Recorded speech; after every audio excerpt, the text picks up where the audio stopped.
വർഷത്തെ എക്സ്പീരിയൻസ് അല്ലെങ്കിൽ വിദ്യാഭ്യാസ മേഖലയിൽ ഏതെങ്കിലും തരത്തിലുള്ള മുൻപരിചയം.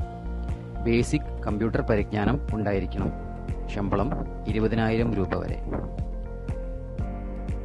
മാർക്കറ്റിംഗ് സ്ട്രാറ്റജിസ്റ്റിൻ്റെ വേക്കൻസി കൂടി വന്നിട്ടുണ്ട്. ഇതേ കമ്പനിയിലേക്ക് തന്നെയാണ് വേക്കൻസി വന്നിട്ടുള്ളത്. മുൻപരിചയം ഉള്ളതും ഫ്രഷേഴ്സുമായിട്ടുള്ള MBAക്കാർക്ക് അപേക്ഷിക്കാം. സോഷ്യൽ മീഡിയ ഹാൻഡ്ലിങ്ങിലുള്ള പരിജ്ഞാനം ഉണ്ടായിരിക്കണം. നല്ല ആശയവിനിമയത്തിനുള്ള കഴിവും നേതൃപാഠവും ഉണ്ടായിരിക്കണം. സാലറി ഇൻ്റർവ്യൂ സമയത്ത് ഡിസ്കസ് ചെയ്യുന്നതായിരിക്കും. ഇത് പ്രമുഖ ലേണിംഗ് ആപ്പിലേക്ക് വന്നിട്ടുള്ള ഏറ്റവും പുതിയ ജോലി അവസരങ്ങളാണ്. ഇതിന് അപ്ലൈ ചെയ്യാനുള്ള ലിങ്കും കാര്യങ്ങളും ലഭിക്കുന്നതിന് വേണ്ടി 9946179797 എന്ന ഞങ്ങളുടെ വാട്സപ്പ് നമ്പറുമായി ബന്ധപ്പെടുക.